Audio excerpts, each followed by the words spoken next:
Hello, welcome to today's discussion. And today we are going to look at propensity scores or propensity score matching. My name is Greg Okobo. So what is propensity score matching? It is a matching technique that is used in observational study. It attempts to estimate the effect of a treatment by accounting for the covariate that predict receiving the treatment. So the whole idea is to reduce bias due to confounding variables.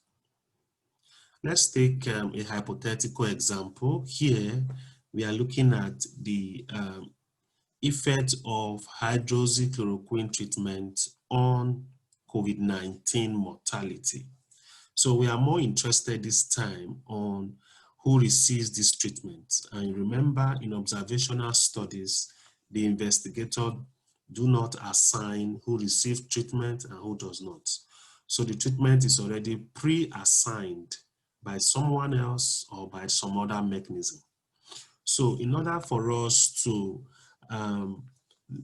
control confounding with respect to who receives and who does not receive the treatment, in this case, hydroxychloroquine treatment, and the outcome, which is COVID-19 mortality, then we have to bring in propensity score matching.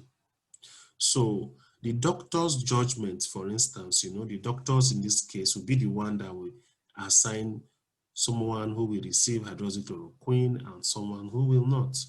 And for the doctor to make this assignment, the doctor will base it on the presenting characteristic of the patient. So if the patient desires to receive hydroxychloroquine, they give hydroxychloroquine. If it doesn't, they don't. So this indication by the doctor as to who takes and who does not take may bring in bias. The doctor may bring in bias into how he allocates people to who receives and who does not receive. So an investigator using these patients may inherit that bias that the doctor has introduced and therefore bring in confounding into this the effect estimate between hydroxychloroquine treatment and COVID-19. This is a diagram that attempts to explain what we mean by propensity score and propensity score matching. Now, these are the patient characteristics before they meet the doctor. So the doctor will take note of the patient's socio-demographic characteristic, clinical characteristic, and probably other comorbid conditions and how severe the patient's condition is on presentation. Based on all this, the doctor will now assign the patient into receiving chloroquine or not receiving chloroquine. However, the investigator who wishes to carry out a study starts from here. He selects people who are receiving chloroquine and those who are not, and then follow them up or assess them for the outcome, which is COVID-19 deaths. So this confounding by indication brought in by the doctor goes also into the study. So the question here, or the mechanism here now, is how do we reduce that confounding that the doctor has brought into this study by the way he has assigned patients to the two arms of the study? Remember, this is observational study. So the investigator does not get to choose who receives and who does not. They may or must have decided on the treatment by themselves. In this case, the doctor decided that treatment. So what propensity score actually does is to estimate the propensity that the doctor places the patient on chloroquine, given their characteristics on presentation. What is that propensity for the doctor to assign someone to either this group or that group? Can we quantify that propensity? And if we can quantify them, how do we now make use of them in ensuring that we control for confounding? So we want to see how we can quantify that doctor's propensity to put people into these groups. And to do that, we need to develop two regression equations. The first is to predict the propensity score for each study participant using their characteristics. So if this is the regression equation, we want to predict Y. And Y is what is the propensity, the predicted propensity that the patient will be placed in the chloroquine group or the non-chloroquine group. And that propensity, we predict it using predictors as determined by the patient characteristics. In other words, we want to assign scores to each patient using their characteristics. So the outcome here is being in the chloroquine group or not being in the chloroquine group. So that is a dichotomous outcome. So the regression we may likely use here is a logistic regression. So we use the patient's characteristics to predict a score that this patient will be in chloroquine group or be in the non-chloroquine group. So after predicting that particular score, we now pick patient based on their score and use that as the predictor now for the outcome. And that is where the second regression equation will come in. Whereby, in that case, the predictor now will now be those who have similar propensity score in each group. We select them. So they become the predictor. So in the first equation, we attempt to predict a score for each patient based on the treatment that they receive using their baseline characteristic. And remember that treatment is actually the exposure. So in the second one, the predicted score is used to select patients who will be in the predictor arm now for the outcome, which is now the COVID-19 death. So let's see how that is done in a general way. So step one, we develop a regression model with the treatment hydroxychloroquine as the outcome and the patient characteristic as the predictor. I've explained that already. In step two, we use the model to assign propensity scores to patients in both treatment arms.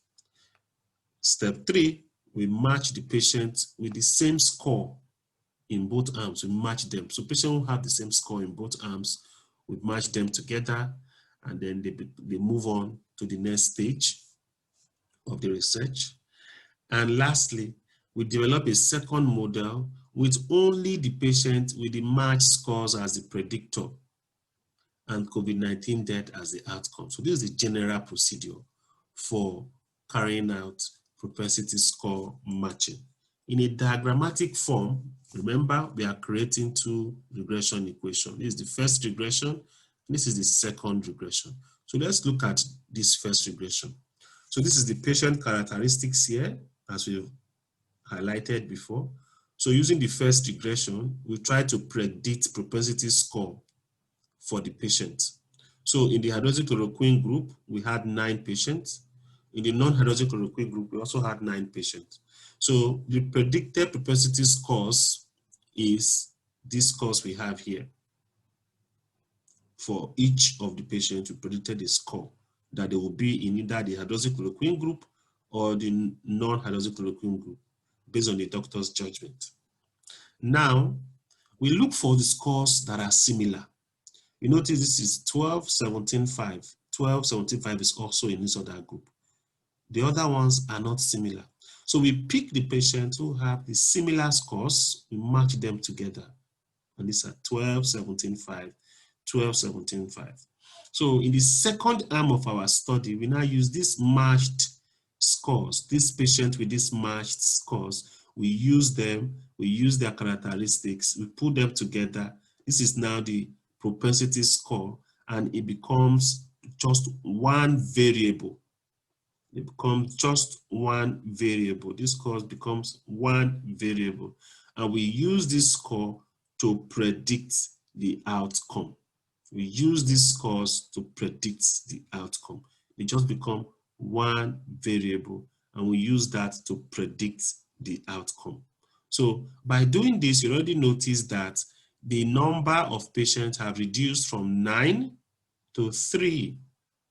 So this is one of the limitations of the propensity score. It reduces the sample size, as you can see. However, it's an attempt to reduce bias due to confounding by indication that came in even before the study began.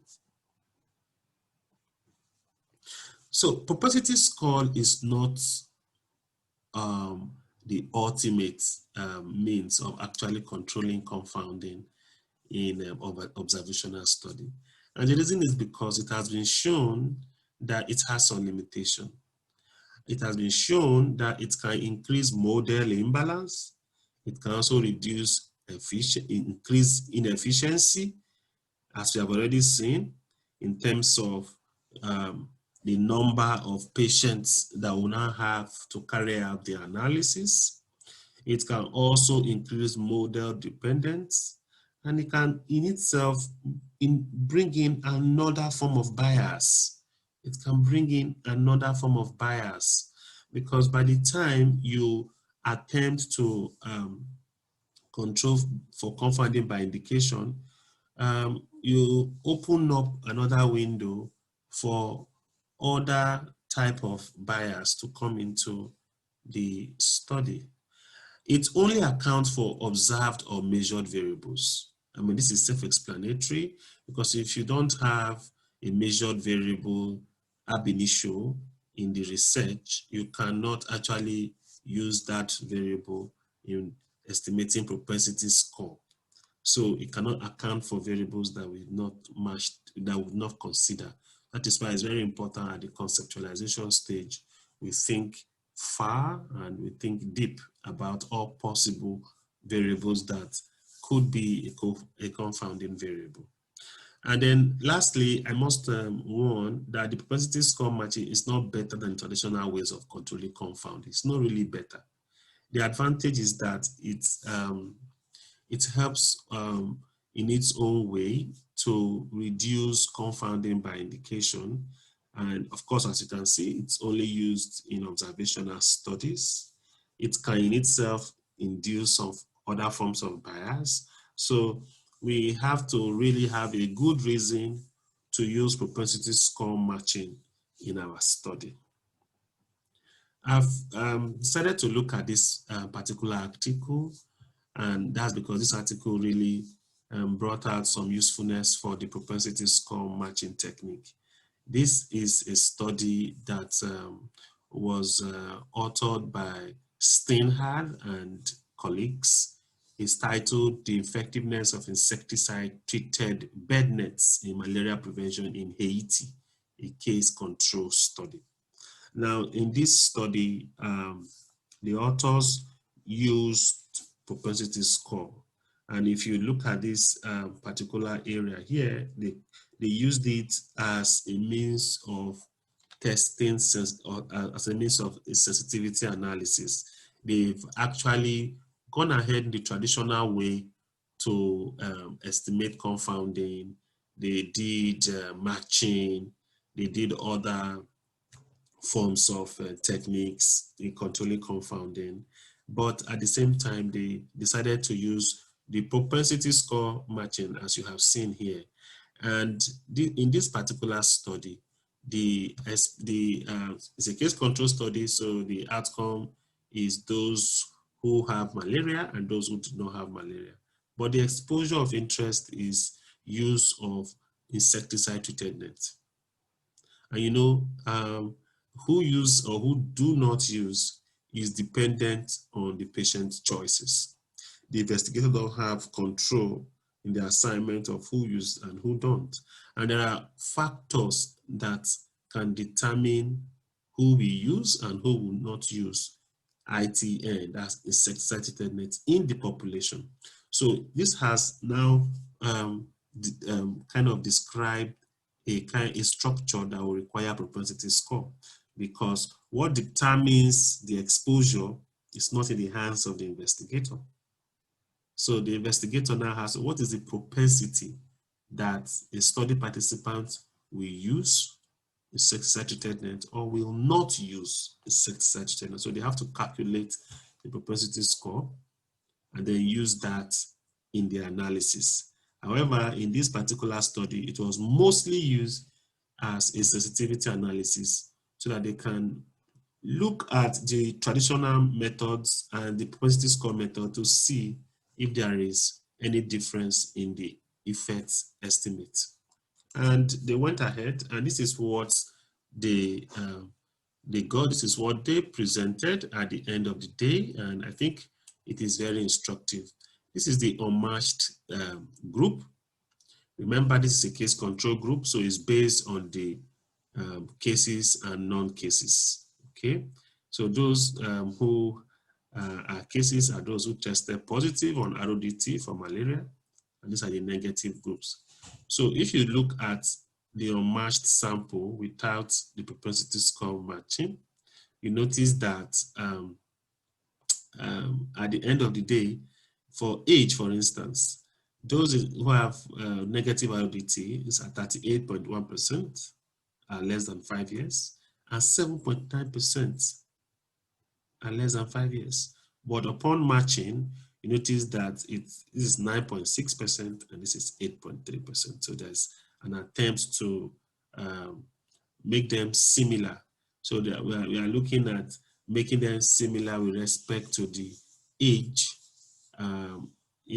when we now used the matched sample using the propensity score. And if you look at every other category of age, you notice that there is more similarity now in the matched sample. But at the same time, you also notice that while we are using 8,939 for the negative group and 378 for the positive group before matching, upon matching, those numbers dropped. This dropped to 1,201 and this is 362. And this is one of the drawbacks of propensity score matching. You reduce the number available for us to carry out the analysis. So this is an issue we should pay attention to. So I encourage you to go through this paper and see how this was done and how elaborate this and how beautiful the concept of propensity score matching is. And at the same time, I also encourage you to be mindful of the limitations of these methods of propensity score matching. So thank you for listening to this. And if you have any question, please send an email to my email account, or you can watch this video in my YouTube, simply Gregory Okobo. So we'll have more time to discuss other interesting topics in statistical epidemiology. Do have a great day.